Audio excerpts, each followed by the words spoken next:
예레미야 애가 3장 19절부터 28절까지 제가 먼저 19절 봉독하겠습니다. 내 고초와 재난 곧 쑥과 담즙을 기억하소서.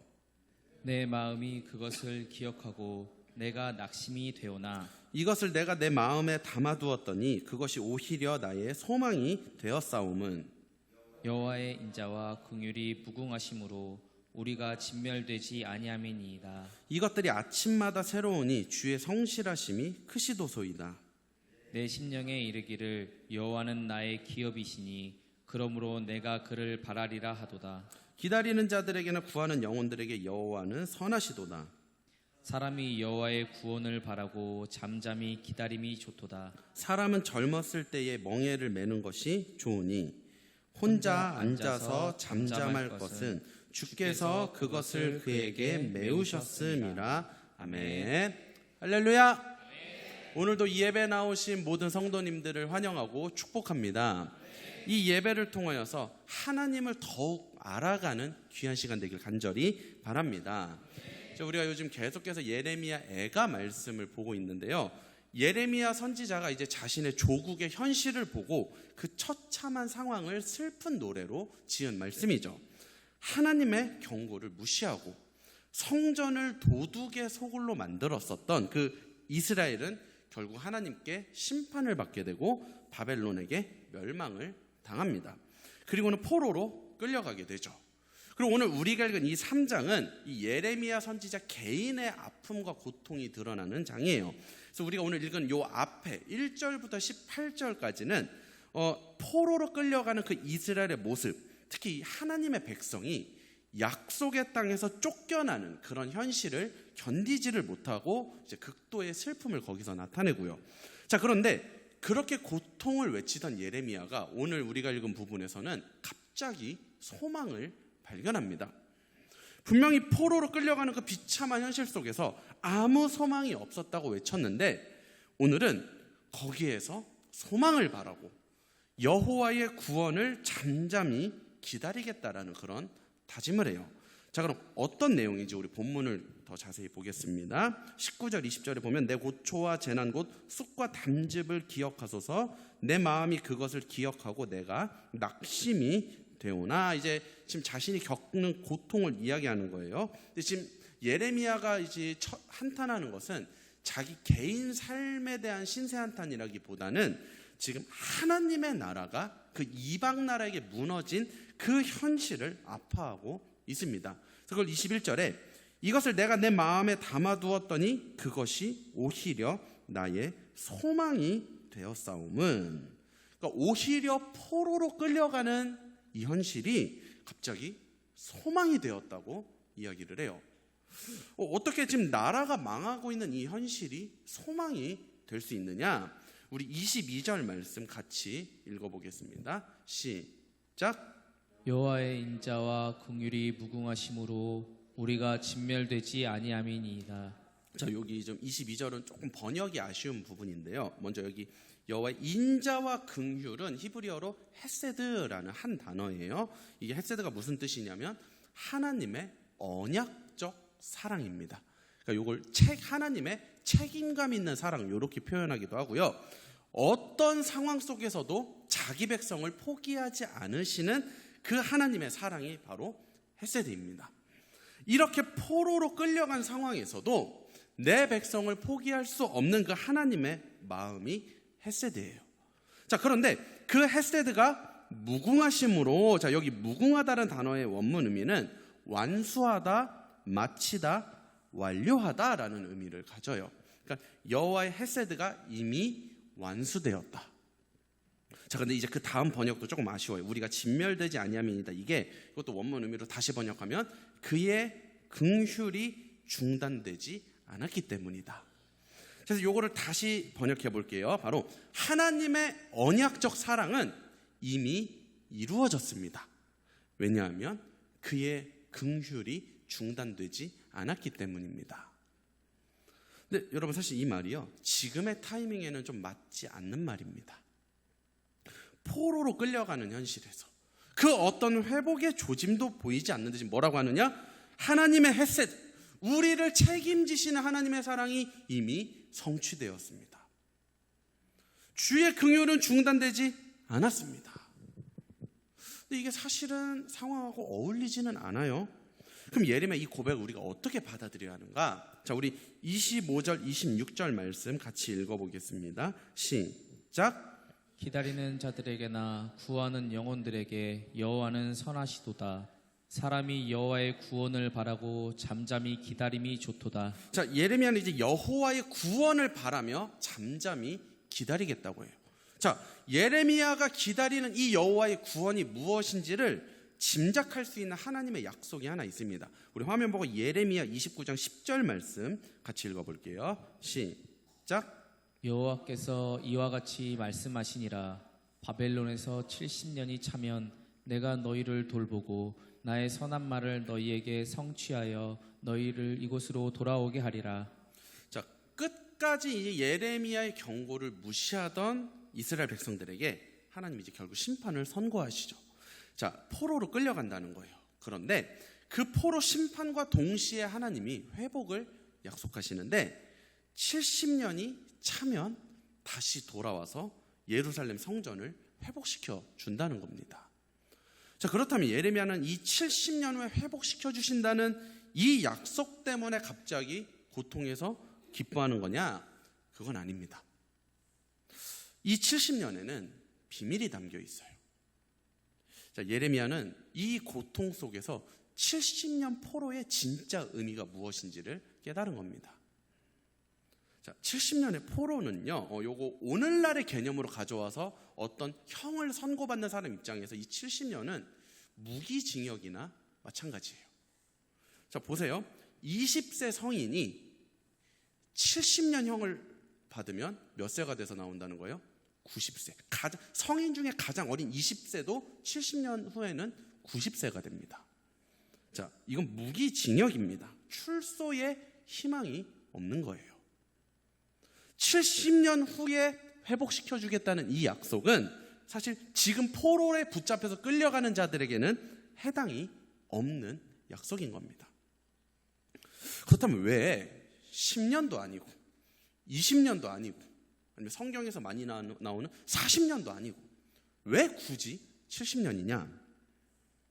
자, 이 바벨론 포로 사건은 이스라엘 역사에서 거의 출애굽 사건만큼 충격적인 일이었습니다. 출애굽은 좀 경이로운 방향의 충격이라면 이 바벨론 포로 사건은 좀 좌절하는 방향으로의 충격이라고 볼 수 있어요. 여호와 하나님을 섬기는 나라에서는 있을 수가 없는 일이 벌어진 거죠. 이 사건은 이스라엘의 이 사고 체계를 완전히 뒤엎어 버립니다. 하나님과 함께했던 역사, 자신들이 알고 있는 하나님 등 그들의 모든 패러다임을 전부 다 바꾸는 사건이 돼버려요. 왜 그러냐면 그들에게 국가가 망한다는 것은 곧 신이 죽는 것과 똑같았기 때문이에요. 그게 당시 고대 모든 국가 사람들의 생각이었어요. 이스라엘이 바벨론에게 멸망한다는 것은 뭐를 의미하느냐? 여호와 하나님이 소멸된다는 그런 의미예요. 여러분, 오늘날도요 이런 신관을 가지고 살아가는 사람들이 있습니다. 이 신관 처음 들어보시죠? 신에 대한 관점, 인식, 생각. 그러니까 하나님을 어떤 분으로 인식하고 살아가느냐, 이거를 어떤 신관을 가지고 있느냐, 이렇게 표현할 수 있습니다. 자, 내 삶이 뭔가 잘 풀리면 하나님이 계시다고 고백하면서 그분의 일하심을 찬양하고, 그런데 어떤 어려움이 찾아오면 마치 하나님이 안 계신 것만 같이 생각하는, 그래서 막 그렇게만 하면 어두워지고 풀이 죽고, 이런 신관을 가진 사람들이 꽤 있어요. 그런데 여러분, 이스라엘이 멸망한다고 하나님이 없어집니까? 아니죠. 그런데 이스라엘 사람들은 줄곧 그렇게 생각을 해왔어요. 자신들의 나라가 없어지는 것은 바로 하나님이 없어지는 것, 안 계신 것과도 똑같은 게 됩니다. 자, 그런데 분명히 역사 속에서는 너무 많은 기적을 경험했기 때문에 하나님이 안 계시다고는 차마 말을 못해요. 그러니까 그들의 패러다임은 뭐냐? 하나님은 존재하시는 분이기 때문에 우리들의 삶의 터전은 절대로 무너질 수 없다. 이렇게 살아왔어요. 하나님이 계시다면 내 삶에 어려움을 주셔서는 안 된다는 거예요. 이게 바로 이스라엘의 신관, 그리고 오늘날 많은 그리스도인들의 신관입니다. 그런 그들에게 바벨론 포로 사건이 덮쳐요. 나라가 멸망해버려요. 자, 이 바벨론 포로 사건은 이스라엘이 지금 하나님에 대해서 오해하고 있는 부분, 오해하는 정도가 아니라 아예 이 패러다임 자체가 잘못되어져 있는 부분을 바로잡는 그런 기간입니다. 그러니까 소위 병원으로 비유하면 수술도 대수술을 들어가는 거예요. 그럼 만약에 하나님께서 이스라엘에게 10년 후에 돌아오게 해주겠다는 약속을 했다면 어땠을까요? 10년. 자, 그러면 이스라엘 백성들은 포로 생활을 굉장히 힘있게 버텼을 거예요. 어떻게 해서든지. 하나님이 우리를 10년 후에 다시 나라를 회복시켜 주신다 했으니까 우리 10년만 참고 다시 가나안 땅으로 돌아가자. 그렇게 돌아서면 아마 굉장히 많은 자들이 10년 후에 빵빠레를 울리면서 축제 속에 돌아왔겠죠. 대신에 하나님을 아는 지식에는 어떤 변화도 일어나지 않았을 것입니다. 그럼 그렇게 돌아와서 자기들의 그런 잘못된 이성, 잘못된 경험, 잘못된 그 문화의 틀 안에 하나님을 다시 가두고 똑같은 하나님을 섬기는, 그럼 어떻게 되겠어요? 타락하고 불순종하는 그 역사가 똑같이 되풀이됐을 것입니다. 그런데 10년이 아니라 70년을 약속하신다. 그리고 10년은요 돌아올 희망이 있는 거예요. 근데 70년은 돌아오지 말라는 겁니다. 적어도 지금 포로로 가고 있는 너희들 돌아올 생각하지 말아라. 돌아오더라도 그건 너희 자녀들에게 해당되는 약속이지 너희는 돌아올 생각도 하지 말라는 겁니다. 그러면서 이런 명령을 하나님이 주셔요. 우리 화면 보고 예레미야 29장 5절 6절 말씀입니다. 시작. 너희는 집을 짓고 거기에 살며 텃밭을 만들고 그 열매를 먹으라. 아내를 맞이하여 자녀를 낳으며 너희 아들이 아내를 맞이하며 너희 딸이 남편을 맞아 그들로 자녀를 낳게 하여 너희가 거기에서 번성하고 줄어들지 아니하게 하라. 하나님 뭐라고 명령하시냐? 돌아올 생각하지 말고 거기 집도 짓고 텃밭도 만들고 결혼도 해서 자녀들도 낳고 번성해라. 돌아올 생각하지 말고 1세대인 너희들만큼은 거기 눌러 앉아 살아라. 자, 이렇게 눌러 앉히고서 하나님이 그들에게 수술이 들어가시는 거예요. 어떤 수술? 지금까지 살아온 잘못된 삶의 방식, 그리고 더 중요한 거 하나님에 대해서 잘못 알고 있던 부분들, 이 모든 패러다임을 바로 그 포로 기간을 통해서 하나님은 바꾸십니다. 이스라엘이 존재해야지만 계실 수 있는 그런 하나님이 아니라 이스라엘과 상관없이 존재하실 수 있는 하나님.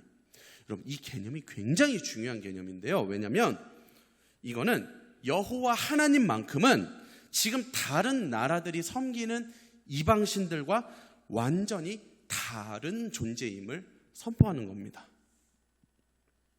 국가가 죽으면 신도 죽는다는 이런 생각을 그 사람들이 왜 했을까요? 여러분, 블레셋이 다곤이라는 우상을 섬겼습니다. 지금 다곤 섬기는 종교가 있나요? 없죠. 다곤 그런 없잖아요. 블레셋이 망했으니까. 여러분, 우상은요 국가가 죽으면 우상도 같이 죽게 되어 있습니다. 왜 그러느냐? 바로 이 우상신들의 특징은 인간이 만들어낸 신이기 때문이에요. 이방신들의 특징이, 공통점이 다 인간이 만들어냈어요. 인간들이 자기들이 필요해서. 농사 짓는데 비가 왔으면 좋겠어. 그럼 이 비 올 대상을 누군가한테 빌고 싶으니까 요렇게 형상을 만들어서 여기에 빌면 비를 내려주겠지. 이게 바로 우상신들의 특징. 인간이 자기들의 필요에 의해서 만들어 놓고 섬기는 게 우상신들의 공통점입니다. 그런데 우리 하나님은 달라요. 하나님께서 모세에게 출애굽기 3장 14절에서 뭐라고 계시하였냐? 나는 스스로 있는 자이다. 우리 하나님은 스스로 존재하시는 분이고 우리보다 먼저 계셨고, 가장 중요한 거, 우리가 하나님을 만든 게 아니라 하나님이 우리를 만드셨습니다. 근데 여러분, 우리가 오늘날 얼마나 이 하나님을 우상으로 전락시키고 있는지 아십니까? 내 삶을 유익하게 해주시면 하나님은 살아계신 거고, 내 삶에 어려움을 주시면 그 하나님의 존재와 성품을 의심하는 거, 이게 바로 하나님을 그냥 이방 신들 중에 그냥 하나의 신으로만 여기는 신앙이에요. 내 경험 속에서 내 이성과 내 틀로 만들어낸 그런 하나님을 우리는 섬기고 있습니다. 여러분이 만들어낸 그 신은 여호와 하나님이 아닙니다. 그냥 여러분이 만들어낸 우상이에요. 하나님은 내 생각, 내 경험, 내 이성의 틀 안에서 내 유익을 위해 만들어지신 분이 아닙니다. 우리보다 먼저 존재하셨고 스스로 존재하시는 분이며 우리를 만드신 분이에요. 바벨론 포로 기간은 바로 이스라엘에게 이 부분을 정립해주고 있는 겁니다. 다른 이방 나라들처럼, 이방 신들처럼 여호와 하나님은 너희들이 만들어낸 신이 아니다. 너희들보다 먼저 계셨고 너희를 만드신 분이라는 이 패러다임을 세워주고 있어요. 바로 바벨론에서. 완전히 지금 하나님에 대한 새로운 지식이 열리는 겁니다. 좁은 하나님만 알고 있던 그들이 더 큰 하나님을 알게 되는 거예요. 요거를 조금 더 정확하게 표현하자면, 나의 경험과 이성과 사고의 틀 안에서 만들어낸 그 신을 여호와 하나님이라고 착각하면서 살다가 진짜 여호와 하나님이 어떤 분인지를 알게 되는 겁니다. 그렇다면 왜 이스라엘이 바벨론 포로를 가는데 그게 왜 하나님의 헤세드, 언약적 사랑이 될 수 있느냐? 왜 지금 포로로 끌려가는 그 현실이 왜 하나님의 자기 백성을 포기하지 않는 헤세드가 되느냐? 지금 이들이 잘해서 포로로 갑니까? 아니죠. 잘못해서 포로로 가고 있잖아요. 그들에게 그런데 내리는 그 징계조차도 하나님께서는 그것을 통해 자신을 나타내시고 그들에게 자기 자신이 어떤 분인지를 알려주는데 사용하고 있기 때문입니다. 하나님을 우상신으로만 여기는 그들의 잘못된 신관을 깨트려버리고 하나님에 대한 바른 지식을 주고 계셔요. 심판을 통해서도 그 일을 행하고 계시다는 이 점에서 바로 자기 백성을 포기하지 않는 이게 하나님의 언약적 사랑, 헤세드가 될 수 있는 겁니다. 예레미야는 비참한 현실 속에서 바로 이 빛을 본 거예요. 그래서 잠잠히 여호와의 구원을 기다리겠다고 합니다. 여기서 지금 예레미야 기다리는 구원은 70년 후에 회복될 그걸 기다리는 게 아니에요. 예레미야가 지금 기다리는 건 포로 해방이 아니라 그 70년의 포로 기간 속에서 하나님에 대해서 잘못 알고 있었던 그 지식의 틀을 깨트리고 그리고 그들에게 더 크신 하나님을 알려주실 그 하나님의 계시를 기다리고 있는 것입니다. 여러분, 굉장히 중요한 얘기를 할게요. 이스라엘이 포로에서 해방되는 것도 당연히 구원이지만 하나님에 대한 잘못된 이 지식의 패러다임이 깨져서 그분에 대해서 올바른 지식을 갖는 것도 구원입니다. 오히려 이게 더 큰 구원이에요. 우상을 섬기는 내 신앙이 만물의 통치자 여호와 하나님을 섬기는 신앙으로 전환되는 것이기 때문입니다. 우리 화면 보고 요한복음 17장 3절 말씀 같이 읽어보겠습니다. 시작. 영생은 곧 유일하신 참 하나님과 그가 보내신 자 예수 그리스도를 아는 것이니이다. 아멘. 영생이 뭐라고요? 유일하신 참 하나님과 그의 아들 예수 그리스도를 뭐하는 것? 아는 것이다. 우리가 하나님과 예수 그리스도에 대해서 잘못 세워진 내 신앙의 이 패러다임이 깨지고 올바른 태도, 토대 위에서 하나님을 알아가는 그것이 바로 영생이다. 영원한 생명이다. 내 좁은 사고의 틀로 그동안 만들어냈던 이 우상을 하나님이라고 착각하며 살던 나에게 나보다 먼저 존재하셨던 그 하나님이 자신이 어떤 분인지를 우리에게 알려주시는 것, 이거야말로 가장 큰 구원이 아니고 뭐겠습니까? 여러분, 하나님을 잘못 아는 것만큼 불행한 일이 없습니다. 왜냐하면 그 하나님을 누리지를 못해요. 아무리 신앙생활 오래 해도. 하나님을 아는 것만큼 복된 인생이 없습니다. 왜냐하면 그 하나님을 누리면서 인생을 신나게 여행하듯이 살 수 있기 때문입니다. 저와 아내가 개척할 때 다 걱정해서 힘들 거라고, 아니요, 저희는 너무 신나요. 이 지금 개척을 저희는 여행하듯이 하고 있습니다. 저는요, 제발 우리 은혜분교회 성도님들이 함께 이 하나님을 누렸으면 좋겠습니다. 스스로 만들어낸 이방신 말고 우리보다 먼저 존재하셨고 그래서 우리를 만드신 그 하나님을 알기를 소망합니다. 잘못 알고 있던 하나님에 대한 지식이 깨지고 그래서 진짜 복음에서 이야기하는 그 하나님을 깨달아서 그분을 누리셨으면 하는 게 저의 정말 간절한 마음이고 제 목회의 유일한 소원입니다. 제 소원 들어주실 거죠? 자, 우리 27절 말씀 같이 읽어보겠습니다. 시작. 사람은 젊었을 때 멍에를 매는 것이 좋으니. 자, 여기 멍에라는 것은 이제 문자적으로 무거운 짐을 의미합니다. 짐을 지는 것이 좋다. 그럼 이제 본문에서는 바벨론 포로 사건이 되겠죠.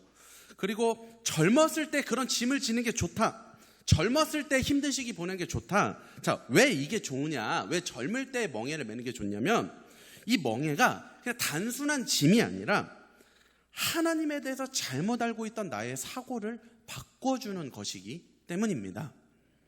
내 스스로 그동안 만들어냈던 우상을 깨트리고 여호와 하나님을 알아갈 수 있도록 해주는 수단이 바로 멍에를 매는 거예요. 참 안타깝게도 이게 우리의 죄성이 고난이 아니고서는 하나님을 깨달아 알기가 쉽지 않습니다. 고난이 있어야만 하나님을 알 수 있는 게 우리의 죄성이에요. 그래서 젊었을 때 빨리 이 멍에를 매는 게 좋다는 것은 그만큼 하나님에 대해서 빨리 깨닫게 될 거고, 멍에를 매는 것만큼. 그럼 인생에 있어서 그 하나님을 빨리 제대로 아는 것만큼 유익은 없는 거잖아요. 하나님을 빨리 아는 것만큼 남은 인생을 하나님을 많이 누릴 수 있기 때문에 그래서 젊었을 때 빨리 이 멍에를 매는 게 좋다는 것입니다. 근데 이 멍에를 맨다는 것을 바로 알아야 돼요. 그럼 일부러 고생을 사서 하라는 거냐? 그거는 아니에요. 자, 이 멍에를 맨다는 것은 이게 우리가 인생을 살아가다 보면은 내 삶의 바벨론 포로 기간 같은 이런 하나님의 징계를 받는 순간이 전부 다 찾아와요. 한 사람도 빠짐없이 다 찾아옵니다. 그리고 반복적으로도 찾아와요. 그냥 한 번에 끝나는 게 아니라. 자, 그런데 그게 찾아왔을 때 그 기간을 잘 보내라는 거예요. 지혜롭게 보내라는 겁니다. 자, 우리의 죄악된 본성은 징계를 받을 수밖에 없다. 이거 어쩔 수 없다. 자, 그런데 그 징계의 기간을 다 똑같이 겪는데 지혜롭게 보내는 사람이 있고 그렇지 못한 사람들이 있어요. 똑같이 징계를 받을 때 누구는 그 징계를 통해 이 자아가 깨져서 하나님을 바로 알고 그분과의 교제까지 나아가는 자가 있고, 똑같은 징계를 받아도 그냥 매번 아무것도 깨닫지 못하고 아무 소득도 없이 그냥 힘들고만 많은 그런 사람들이 있어요. 고난받을 때 여러분 가장 비참한 게 뭔지 아십니까? 그 고난을 통해 내 자아가 깨지고 하나님을 알아야 되는데 이런 작업이 없이, 이런 수술 없이, 어떤 영적 진보도 없이 그냥 고난이 끝나버리는 거. 여러분, 이게 제일 무서운 겁니다. 아까 26절에 잠잠히 기다리라고 했잖아요. 여호와의 구원을 잠잠히 기다리는도다. 자, 뭘 기다려야 합니까? 기다려야 할 구원이 뭐예요? 계속 이야기합니다. 하나님에 대한 패러다임이 바뀌는 것. 이걸 기다리는 게 징계의 기간을 지혜롭게 보내는 거예요. 쉽게 말하면 내가 어떤 어려움을 당할 때 그 어려움이 끝나기만을 기다리는 자는 그냥 아무 소득 없이 그 기간을 버리게 돼요. 그냥 시간 낭비하는 겁니다. 그러나 어려움 속에서 그 어려움이 끝나기보다는 그 어려움을 통해 나의 잘못된 자아, 내가 그동안 잘못 만들어놨던 이 우상들이 그 우상들을 깨트리실 그 하나님을 기다리는 것. 그래서 그분에 대해서 깨달아 아는 것을 잠잠히 기다리는 자가 징계를 지혜롭게 잘 받는 자입니다. 여러분, 바벨론 포로 70년처럼 돌아올 생각 없이 거기 눌러 앉아야 돼요. 어려움 속에서 그 어려움이 없어지기를 기대하는 자가 아니라 그냥 거기 눌러 앉을 생각해야 됩니다. 그래야만 패러다임이 바뀌어요. 바벨론에 눌러 살아야만 하나님을 깨달을 수 있습니다. 계속 그 고난을 피하려고만 하면요, 어떻게 어려움은 해결이 된다 할지라도 하나님에 대해서 내가 잘못 알고 있던 부분은 고쳐지지도 못한 채 그렇게 영적인 아무런 유익도 없이 고난이 끝나버려요. 그렇게 끝나면 어떻게 돼요? 다시 원상복귀죠. 어려움은 없어졌는데 여전히 그냥 삶에서 내 경험과 내 사고의 틀로 또 계속 우상을 만들어내고, 그게 하나님이라고 착각하는 신앙으로 매번 그렇게 똑같이 살게 되는 겁니다.